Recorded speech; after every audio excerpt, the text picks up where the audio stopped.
제 마음을 우리 사로잡는 한 단어가 있었습니다. 계속 반복적으로 제 마음에 꽂히는 그런 단어였습니다. 바로 그 단어는 너희가 살아나리라. 너희가 살아나리라.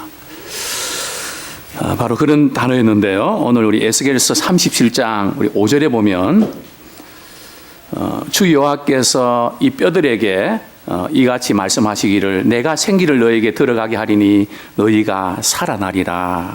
또 9절에도 보면 또 살아나리라.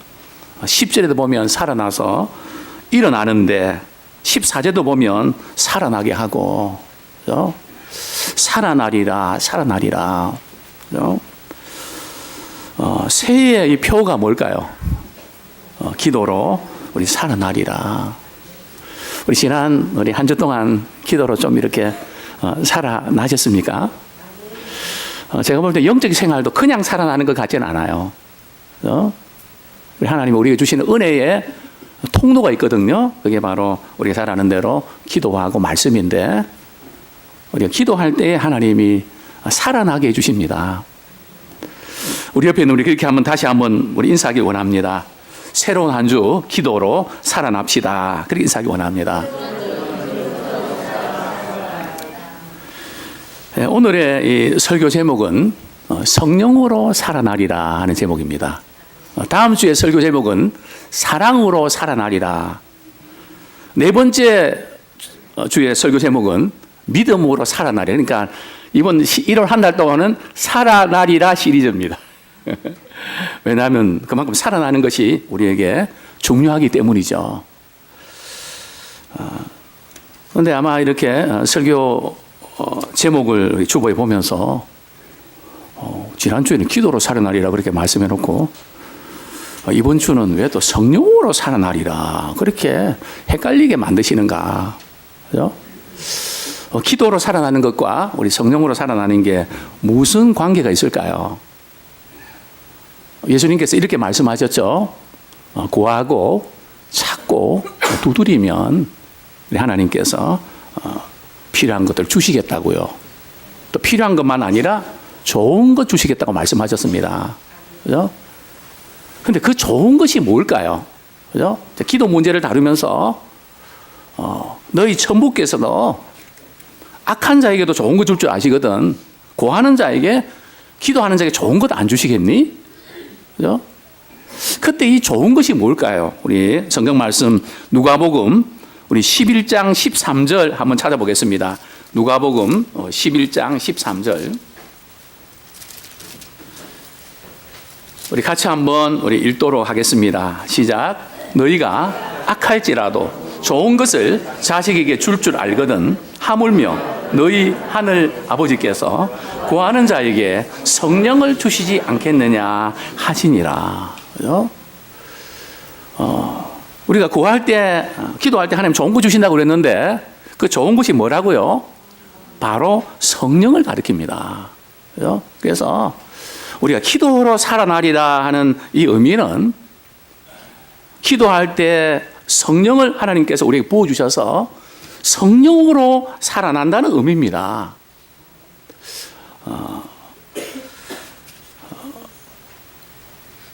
지난 금요일인가요? 이 본문 붙잡고 또 어제네요. 예.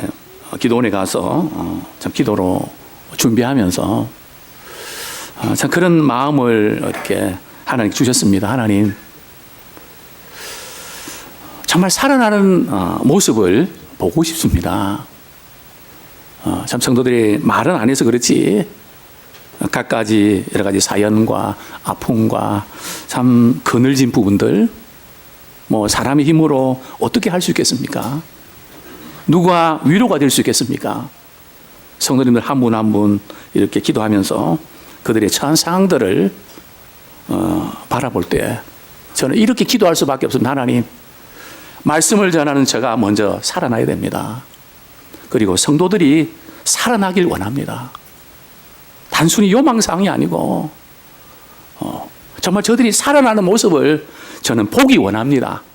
살아나는 현장이 되길 원합니다. 성령님 내일 드려지는 예배 후에 말씀을 통해서 하나님의 생기가 들어가게 해주셔서 살아나는 역사를 하나님 보게 해 주옵소서. 자, 그런데 우리에게 한 가지 걱정이 있고 고민이 있습니다. 왜냐하면 지금 이런 상황 속에서 과연 살아날 수가 있을까요? 의학적으로 불가능한데, 또 우리의 처한 상황들이 너무 지금 어려운데, 복잡하게 지금 얽혀 있는데,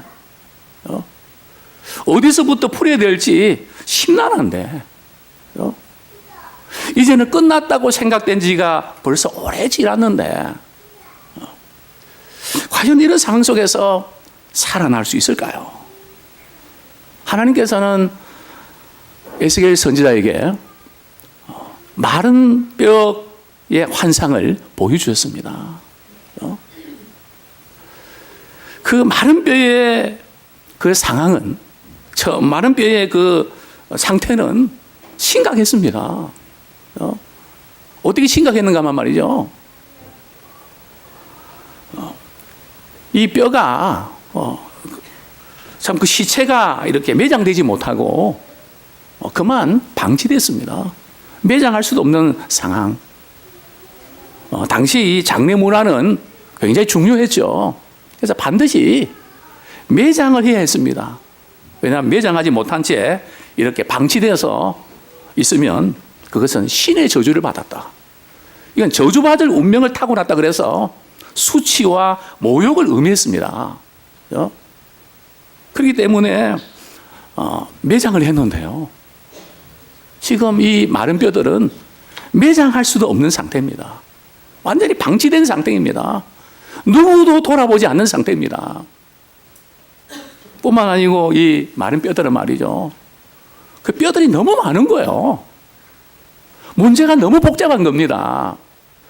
어디서부터 손을 대야 될지 엄두가 나지 않는, 또 이 뼈는 말이죠. 이 마른 뼈는 시간적으로 너무 오래됐습니다. 너무 많은 시간이 지체됐단 말이죠. 너무 많이 이렇게 쌓였던 문제입니다. 자, 이런 그 상황 가운데서 하나님께서는 에스겔 선지자에게 환상을 보여주시는데요.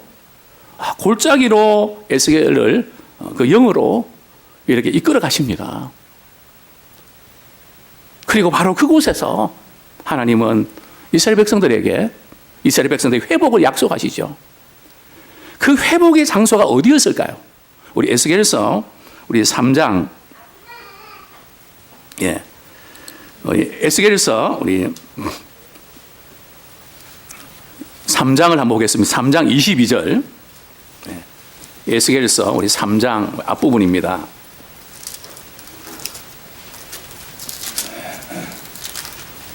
(22절) 우리 다 같이 한번 읽도록 하겠습니다. 시작. 여호와께서 권능으로 거기서 내게 임하시고 또 내게 이르시되 일어나 들로 나가라. 내가 거기서 너와 말하리라 하시기로. 바로 지금 이 들은 말이죠. 원문에 보면 골짜기입니다. 바로 그 골짜기예요. 어느 골짜기예요? 에스겔 골짜기입니다. 하나님께서 이스라엘 백성들에게 너희들이 너무 돈을 좋아하고 너희들이 너무 세상의 영향을 많이 받아서 회개하지 아니하면 이 나라 망한다. 빨리 돌이켜야 된다. 너희들의 영적 상태가 이대로 안 된다. 누누이 선포했건만 그들은 너무나 깊이 세상에 빠져서 돌이킬 수가 없었습니다. 결국 바벨론의 침략을 받아서 이제는 남유다 망하게 되죠. 이 심판의 메시지를 선포한 곳이 바로 이 에스겔 골짜기입니다. 그런데 하나님께서 오늘 에스겔에서 37장 1절에서 회복의 약속을 주십니다. 우리 37장 1절 제가 읽어드립니다.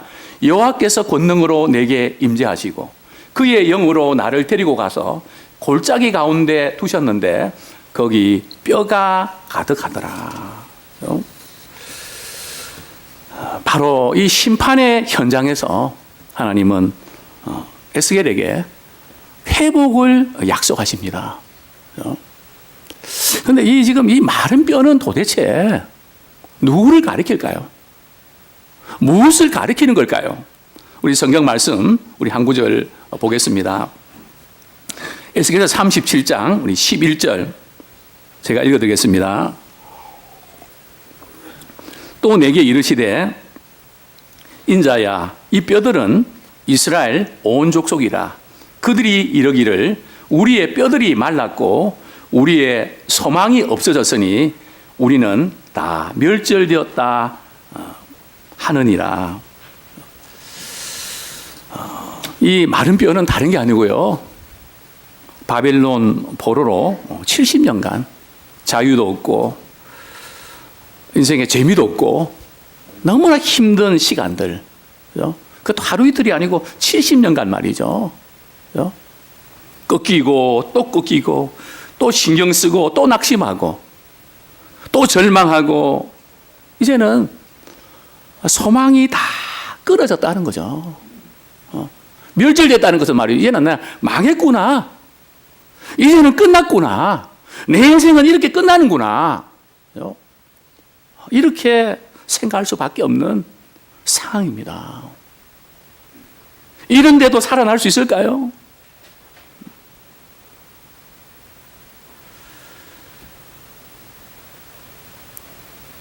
오늘 본문에서 말이죠, 너희가 살아나리라 하는 이 말씀을 하나님이 먼저 말씀하신 걸까요?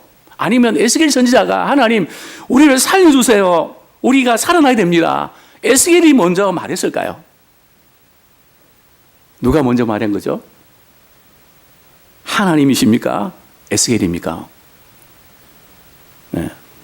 이게 굉장히 중요합니다. 그렇죠?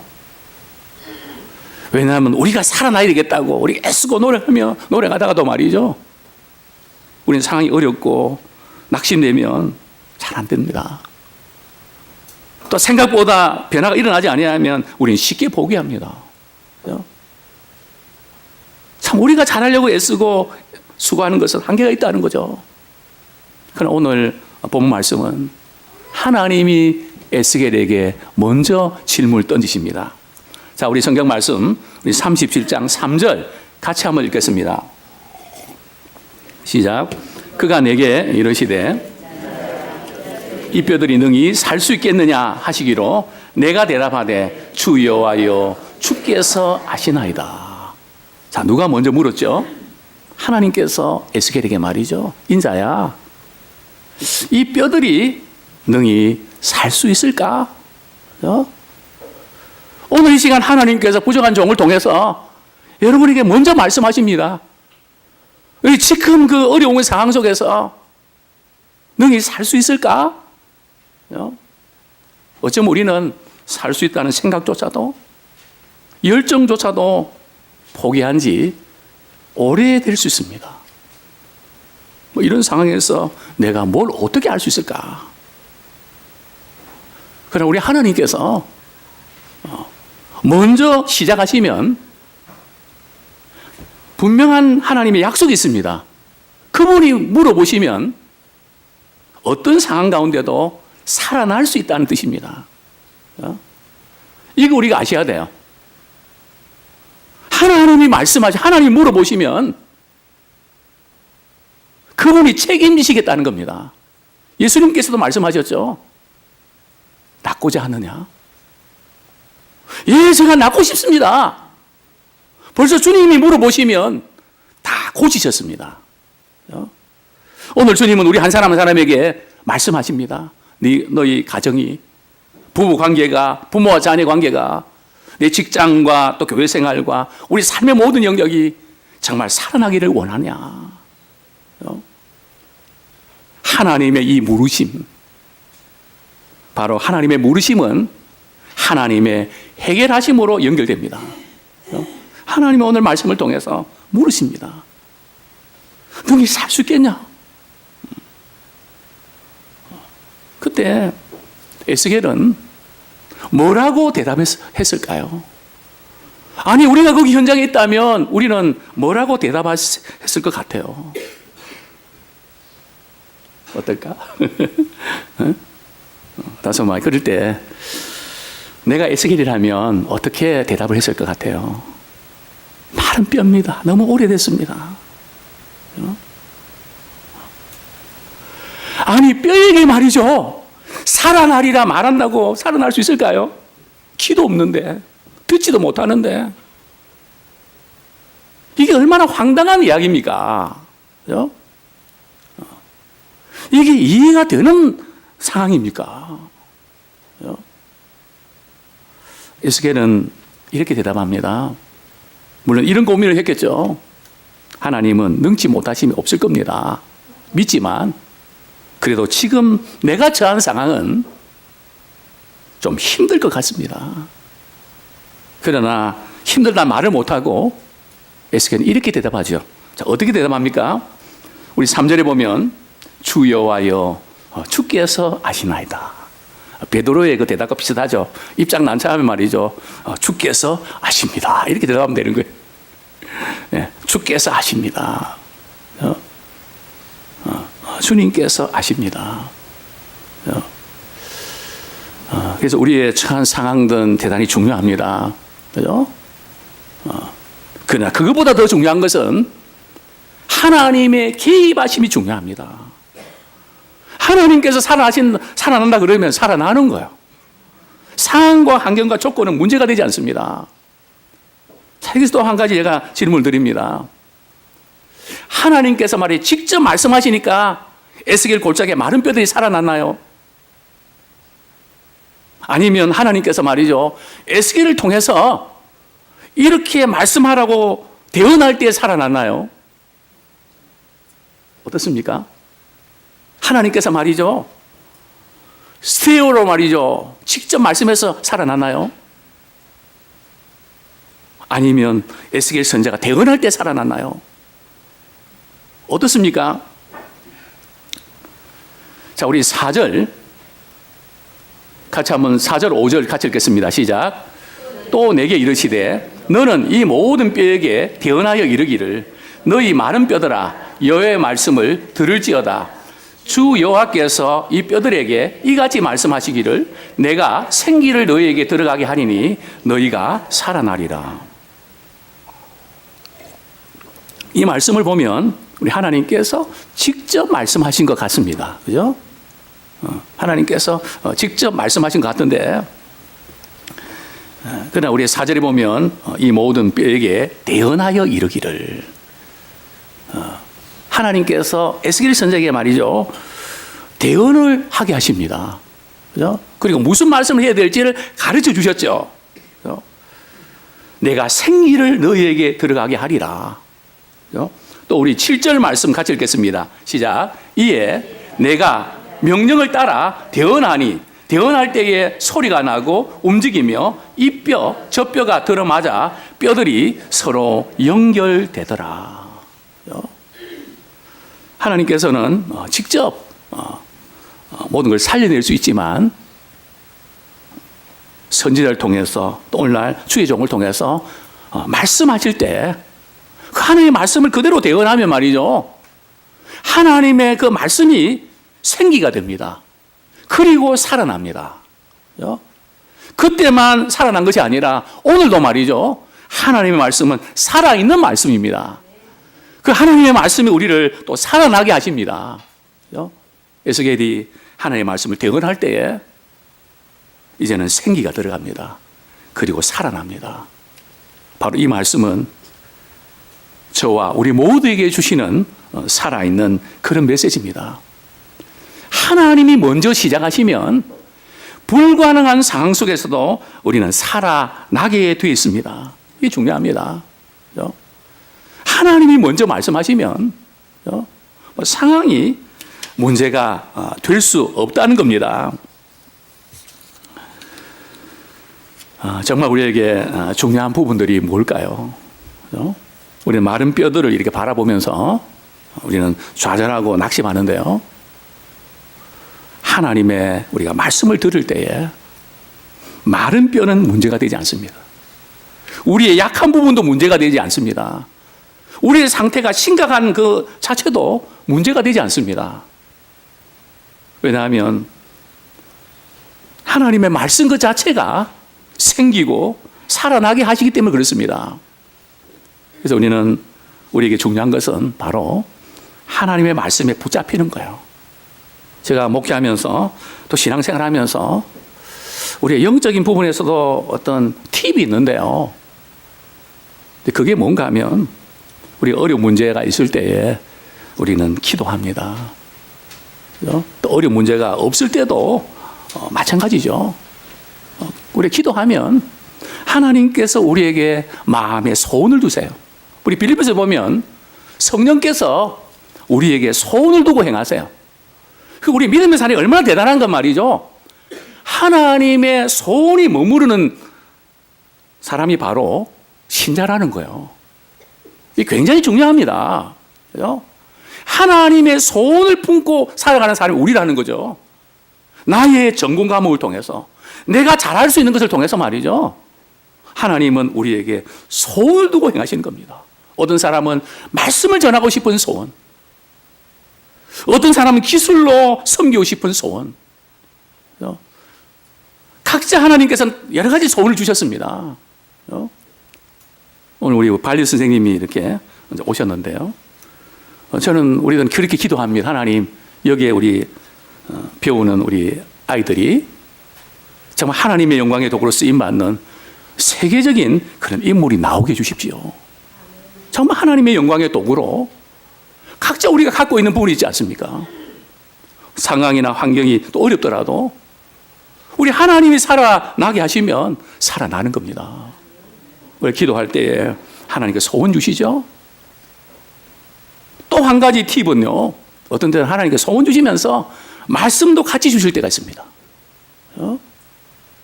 그럴 때 우리 하나님이 일하시죠. 우리가 이렇게 아무래도 이제 좀 적용 부분을 하다 보니까 우리 가정의 이야기를 좀 나눠서 죄송한데요. 우리 지난주에 우리 김지연 집사가 이제 이렇게 좀 허리가 그렇게 아파서 되게 불편해하고 걷는 게 말이죠. 굉장히 힘들어 하더라고요. 교회 와서 이렇게 기도하고, 안수기도 하면 나을 것 같아요. 그죠? 제 집사람하고 이렇게 어디가 아프냐? 여기가 아픈데요. 네. 우리 집사람 먼저 손 얹고, 거기에 손 얹고 말이죠. 우리 기도했습니다. 한 이틀 지났나요? 집에 왔습니다. 아버님, 날 것 같아요. 막 그러면서 말이죠. 괜찮다고. 얼마나 감사한지. 참 하나님께서 소원을 두고 우리는 반응하면 그분이 일하시는구나. 거기다가 말씀까지 주시면 정확합니다. 정말 이 하나님의 이 놀라운 은혜가 우리 기도할 때 성령으로 말미암아 살아나게 될 줄로 믿습니다. 근데 오늘 본문에 보면 이 살아나는 과정들이 회복되는 과정이 말이죠. 치유되는 과정이 아주 리얼하게 묘사되어 있는데요. 우리 본문 5절, 6절 말씀 같이 한번 읽겠습니다. 시작. 주 여호와께서 31장 5절 6절 37장 5절 6절 시작. 주 여호와께서 이 뼈들에게 이같이 말씀하시기를 내가 생기를 너희에게 들어가게 하리니 너희가 살아나리라. 너희 위에 힘줄을 두고 살을 입히고 가죽으로 덮고 너희 속에 생기를 넣으리니 너희가 살아나리라. 내가 여호와인 줄 너희가 알리라 하셨다 하라. 하나님께서 참 이 뼈들에게 생기가 들어가라고 에스겔이 대언할 때 자, 어떤 일이 일어나는가 말이죠. 참 놀라운 일들이 일어나는데 뼈 위에 말이죠. 힘줄이 이렇게 붙여지는 겁니다. 그죠? 자, 힘줄 위에는요, 그리고 또 살을 입히고요, 또 살만 이렇게 채우면 됩니까? 또 피부가 있잖아요. 살까지 있잖아요. 그것이 덮였습니다. 자, 그런데 뭐가 없다고요? 인체의 모든 것은 갖추었는데 생기가 없는 겁니다. 그죠? 우리 성도님들은 생기가 있나요? 하도 생기가 없으니까 입술에 뭘 빨간 걸 발라야 좀 생기가 날 것 같아서 그 생기는 오래 못 가잖아요. 몇 시간짜리잖아요. 그죠? 참 우리가 직장에서, 가정에서, 교회에서 이 사회 구성원으로서 정말 나는 사는 것처럼 사는가? 이게 지금 사는 거냐, 이게. 죽지 못해 그냥 살아가는 거지. 우리 믿음의 사람들은 무엇으로 사는가 하면 믿음으로 사는 겁니다. 하나님의 생기로 사는 겁니다. 우리가 공부를 하고 일을 하고 돈을 벌고 말이죠. 무슨 일을 하든 하나님의 생기가 들어가면, 성령이 우리 가운데 역사하면 분명한 목적의식을 가지고 살아있는 삶을 살아낼 수가 있는 줄 믿습니다. 근데 오늘 본문에 보면 너희가 살아나리라, 이 말씀을 하시고 또 그 다음에 덧붙이는 말씀이 있죠. 그 말씀이 뭡니까?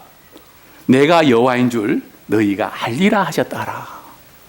굉장히 중요한 말씀입니다. 에스겔서의 아주 키워드죠. 어떤 기적과 사건이 해결될 때 말이죠. 내가 여호와인 줄 알리라. 이게 무슨 뜻입니까? 하나님이 우리를 살려주시는 목적이 있다는 거예요. 야, 문제 있는데 이게 해결안 받으면 좋겠는데, 그래서 해결안 받으면 한동안은 오케이, 오늘도 무사히, 이게 아니고요. 참 하나님이 살려주실 때 그 시점부터 우리가 해야 될 것이 있다는 거죠. 그게 뭘까요? 하나님을 더 깊이 알고 하나님을 더 잘 섬기는 분기점으로 삼기 원합니다. 많은 분들이 여기에서 넘어지는 거예요. 기도 응답받고 무너지는 게 바로 여기서 무너지는 겁니다. 하나님께서는 문제 해결에 초점 맞추는 것이 아니고요, 하나님과의 관계를 굉장히 중요하게 여기시는데, 그래서 특별한 은혜를 받은 사람은 특별히 신앙생활 잘해야 됩니다. 다른 사람들하고 다르게 말이죠. 특별한 어떤 사건을 통해서 은혜를 경험했잖아요. 그러면 그것을 그냥 넘기지 마시고 하나님을 특별히 잘 알아들이고 섬기는 기회로 꼭 삼기 원합니다. 왜 하나님께서 우리에게 선물을 주시는지 아십니까? 우리에게 선물을 주시는, 우리가 미워서 주시는 게 아니고, 우리 하나님은 인생의 이 선물을 단물로 만드시는 그 하나님을 경험하게 하기 위한 겁니다. 그죠? 매 사건마다 우리는 하나님을 깊이 알아가는, 하나님 이런 분이시구나. 이전에 미처 몰랐는데 하나님이 어떤 분인지 깨닫게 해주시니 감사합니다. 문제가 생길 때 하나님, 이 문제를 통해서 하나님이 어떤 분이신지를 제가 알기 원합니다. 제게 교훈해 주십시오. 매 사건마다 하나님을 더 깊이 알아가는, 또 그분을 더 잘 섬기는, 시간적인 여유가 없어도 좀 바쁘고 그래도 말이죠, 하나님을 더 잘 섬기는 기회는 놓치지 마십시오. 우리가 사람과의 관계도 말이죠, 어려운 일이 생길 때 부탁해서 말이죠, 그 문제가 해결되면 어떻게 하는가, 거기에 따라서 인격이 보여진단 말이죠. 우리 하나님의 참 우리를 바라보는 그 뒷모습 말이죠. 야, 너 그렇게 눈물로 기도하고 그렇게 안타깝게 기도하면서 내가 응답해 줬는데 너는 지금 어떤 상태에 있니? 하나님의 뒤안길이라고 할까요? 차라리 그 문제가 있을 때가 좋았던 것 같다. 문제가 해결되고 나니까 내 마음이 영 안 좋다. 정말 이 하나님의 이 마음을 우리가 깊이 깨닫는 우리가 되기를 소원합니다. 또한 이제 하나님께서 치료해 주시는 장면이 나오는데요. 우리 7절 말씀, 8절 우리 다시 한번 읽겠습니다. 시작. 이에 내가 명령을 따라 대언하니 대언할 때에 소리가 나고 움직이며 이 뼈 저 뼈가 들어맞아 뼈들이 서로 연결되더라. 내가 또 보니 그 뼈에 힘줄이 생기고 살이 오르며 그 위에 가죽이 덮이나 그 속에 생기는 없더라. 참 에스겔이 대언할 때 말이죠, 이 뼈들이 뿌득뿌득 하면서 말이죠, 이제 이 뼈들이 이렇게 맞아가는 겁니다. 막 소리가 나는 거죠. 정말 서로 들어맞아서 말이 연결되는 이 광경, 제가 볼 때는 환상인 것 같습니다. 마른 뼈들이 서로 연결되고 힘줄이 생기고 살까지 또 덮여지고 말이죠. 근데 그 속에 생기가 없는 겁니다. 겉으로는 괜찮은 것 같은데, 그럴듯한데 생기가 없는 겁니다. 어떻게 하나님께서 이 문제를 해결하시죠? 우리 9절, 10절 말씀 읽겠습니다. 시작. 또 내게 이르시되 인자야 너는 생기를 향하여 대언하라. 생기에게 대언하여 이르기를 주 여호와께서 이같이 말씀하시기를 생기야 사방에서부터 와서 이 죽음을 당한 자에게 불어서 살아나게 하라 하셨다 하라. 이에 내가 그 명령대로 대언하였더니 생기가 그들에게 들어가며 그들이 곧 살아나서 일어나 서는데 극히 큰 군대더라. 하나님께서는 에스겔 선자에게 생기에게 대언합니다. 그죠? 그 사방에 말이죠. 참 죽음으로 가득 차 있는데 이 생기가 사방으로 불어와서 이 죽은 자를 살아나게 해라. 그죠? 정말 우리 한 사람 한 사람 우리가 사방에서 모여들었는데요. 그죠? 우리 하나님의 생기가 나타날 때에 우리가 살아나는 놀라운 은혜를 경험하게 될 줄 압니다. 바로 그 생기는 성령입니다. 그죠? 좌절을 이길 수 있는 힘은 성령으로 살아나야 되는 겁니다. 잃어버린 용기와 이 의욕을 어디서 회복할 수 있을까요? 그죠? 이 마음의 힘을 어디서 얻을 수 있을까요? 성령으로 말미암아 우리 속사람이 강해질 때 가능합니다. 그죠? 사랑하는 성도님들이요, 하나님께서는 우리 한 사람 한 사람 우리 살아나기를 원하십니다. 생기가 들어가서 일어나기를 원하십니다. 믿음의 큰 군대가 되기를 원하십니다. 이스라엘 백성들이 바벨론 포로에서부터 이제는 나와서 고국으로 돌아가는 회복의 약속이죠. 근데 성경은 이렇게 말씀합니다. 12절, 13절 말씀 제가 읽어드립니다. 그러므로 너는 대언하여 그들에게 이르기를 주 여호와께서 이같이 말씀하시기를 내 백성들아 내가 너희 무덤을 열고 너희로 거기에서 나오게 하고 이스라엘 땅으로 들어가게 하리라. 자, 무덤을 열고, 목사님 아까 뭐 매장된 게 별로 없고 지금 노출됐다고 했는데 왜 무덤이 나타났습니까? 그죠? 이 무덤은 말이죠, 다른 무덤이 아니고 바벨론 포로 생활을 해서 그 70년 동안 말이죠, 고통스러운 현장이 무덤입니다. 그죠? 우리의 무덤도 있죠. 가정이 무덤입니까? 직장이 무덤입니까? 또 이 사회가 무덤입니까? 하나님의 생기가 들어가야 그 무덤에서 나올 수 있습니다. 오늘 이 시간 우리의 무덤에 머물러 있지 마시고 거기서 나오기를 소원합니다. 예수님이 부활하실 때도 무덤에 우리를 깨뜨리고 나오셨습니다.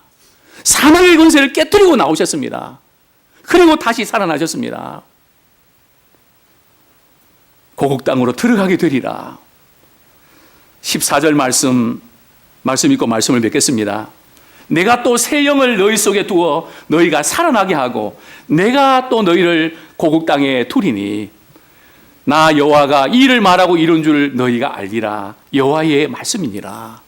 하나님께서는 자기 영을, 성령을 우리 속에 두시고 우리를 살아나게 하기를 원하십니다. 성도님들 한 분 한 분들 과연 이 상황 속에서 우리가 살아날 수 있을까요? 우리 하나님 물으십니다. 그 하나님의 물으심은 살아날 수 있다는 겁니다. 하나님께서 말씀해 주실 때 우리가 반응하면 됩니다. 그죠? 그대로 반응하면 됩니다. 하나님의 생기로, 성령으로 다시 한번 살아나고 성령께서 공급해 주신 힘으로 우리 새해에 승리하는 우리 모두가 되기를 소원합니다. 이 시간 우리 말씀 붙잡고 하나님 너희가 살아나리라고 말씀하셨는데 하나님 내가 살아나기 원합니다. 우리 가정이 살아나기를 원합니다. 부부관계가 살아나기를 원합니다. 육신의 질병 가운데 살아나기를 원합니다. 우리 자녀들이 살아나기를 원합니다. 우리 또 교회가 살아나고 이 민족이 살아나기를 원합니다. 혁신경제로 살아나는 게 아니고 하나님이 은혜 주셔야만 살아날 수 있습니다. 이 시간 같이 한번 기도하겠습니다. 하나님 오늘도 우리를 사랑하여 주셔서 에스겔 30장에 있는 말씀을 통하여 너희가 살아나리라, 너희가 살아나리라 이렇게